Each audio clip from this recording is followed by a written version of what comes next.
I just wanted to do a quick review of the Superior Wilderness Designs Long Haul 50. This is the ultralight version, except I got a solid pocket, which is usually seen on the rugged version. Anyway, this pack is made from the EPL 200 Ultra, mostly.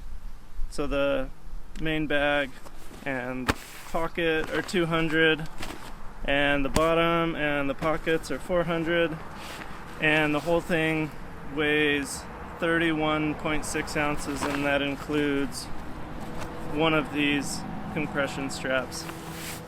And I want to talk about this pack because I want to compare it to a lot of the other packs that I've used, including the Hanchor Marl, the Seek Outside Flight 1, all of the Hyperlite Mountain Gear packs that are around the same capacity, like the Southwest, among some others, and talk about what this pack does a lot better than other packs in its category.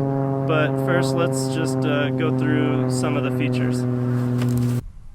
Okay, we already talked about the material, but here's a close-up of it, and it has proven pretty durable for me, even though it's even lighter than similar DCF hybrids used on stuff like the Hyperlite Mountain Gear packs.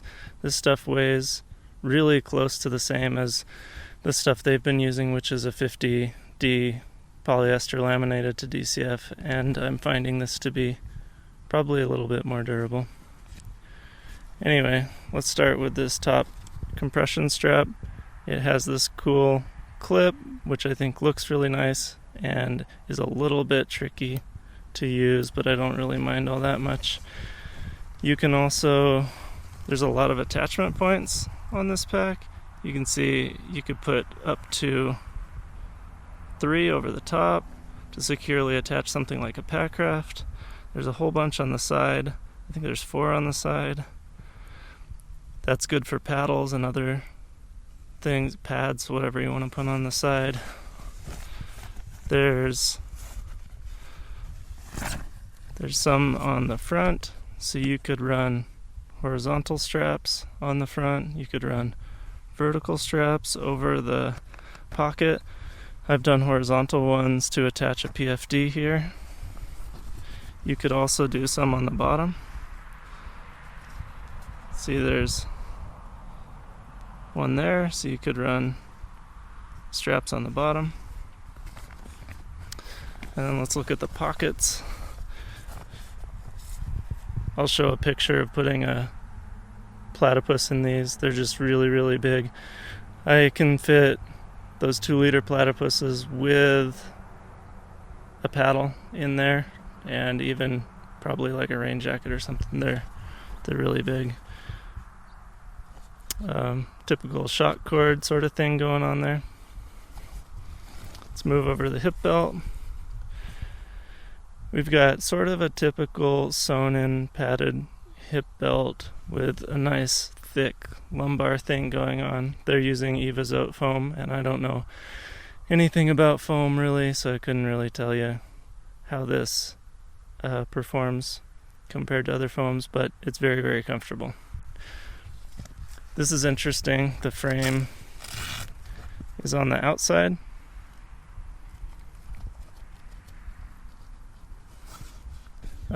So we've got a Lycra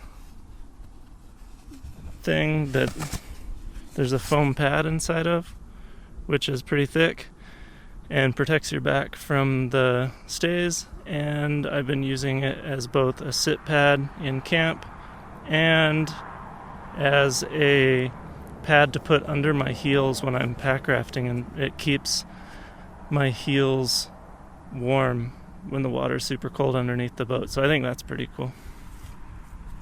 Let's take a look at the shoulder straps. They're very wide. They're thick. Again, they're the Evazote foam. They're sewn 4 inches below the load lifters, which I think allows for effective load transfer. And I should also mention, this is a medium pack, and it fits me well with my 19.5 inch torso, but I could also use a large. Either one works for me. Another feature that I think is worth noting is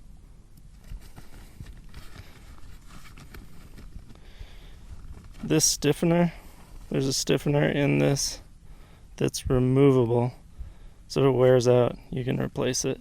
I like stiffeners personally because I think it allows you to, if your pack's really full, you can still just get one roll on the top without any risk of it popping open, and I think it works better in that regard than Velcro or snaps. So I'm a big fan of the stiffener.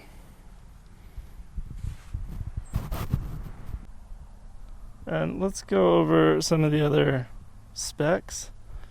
I should also just mention that this is a 50-liter pack, which means it's 50 liters internal capacity, 60 when utilizing outer storage pockets, so it's actually pretty big. Minimum capacity from their website, it says 35 internal or 45 when using outer storage. The bottom circumference is 34, the top circumference is 40 inches, and the unrolled height is 36 inches. I could do the weight breakdown of every little piece, but I'll just link to the website for that. I'd also like to mention that I like how this hip belt adjusts. It's a V attachment, but it only has ladder lock on one side, and it works just as well as if it was on both sides, so I think that's cool and effective. Okay, now that we've gone over some of the features, I can just sort of tell you what my experience has been with this pack. I've used it, I think, around 30 days. Actually, probably more like only 24, 25, and a friend used it some. So, something like 24, I would say, days wearing this pack. And my most extensive use was on a recent Grand Canyon trip where we were hiking off-trail, or primarily off-trail, for 8 days. And starting that trip, I had about a 12-pound base weight, 5 liters of water, and like 20 pounds of food. Something like that added up to 44 pounds. And I was a bit surprised to find that this was very comfortable at 44 pounds and continued to be comfortable the remainder of the trip. And even though my food weight dwindled, we still had some big water hauls carrying 5 liters here and there, and so the weight remained in the high 30s much of the time, and it was comfortable the whole time. I had no hip pain, no shoulder pain, nothing. And compare that to some of the other packs I've complained about, like the Hyperlite Mountain Gear packs, where the shoulder straps are stiffer, have binding on the sides, and are connected too close together, and it doesn't have load lifters, so it digs into my neck. This was in stark contrast to a pack like that, where I would never want to take a pack like that on a trip like I did, where I needed that sort of comfort for 8 days. I will also say, in comparing this to the ULA packs, the ULA Circuit, the ULA Catalyst, the Seek Outside Flight, and the Hanchor Marl, those all have hip belts that sort of slide through a sleeve and Velcro, and none of those packs transferred weight for me as well as this pack with a sewn-in hip belt. This pack also is now going to be available with a removable hip belt, but it's not anything like those ones I'm describing that go through a sleeve. It's a hanging hip belt like you can see on the Big Wild. So that will transfer weight just as well as this one, and maybe work better for some people. So I just want to note that, because that's something that's changed since I've gotten this pack. The other thing that's changed is that this was sort of just a big tube and not contoured to the shape of one's back, and I don't know if you can see that shape. It's just pretty much a big tube. The new ones are going to have more of a contoured shape, and I've tested that shape on the Big Wild and found it to be exceptionally comfortable, so I think that pack will be even more comfortable now. So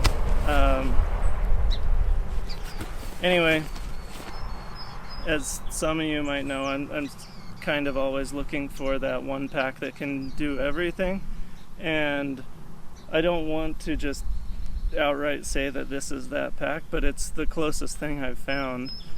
And meaning you can do a through hike with it, you can go pack rafting with it, you can carry loads up to 50 pounds with it. At 2 pounds, it's light enough for virtually anything. I probably forgot something I wanted to say about it, and if I did, I'm sure I did, I'll just put that in the article I write up about this pack on my website, and I'll put a link to that. Let me know if you have any questions.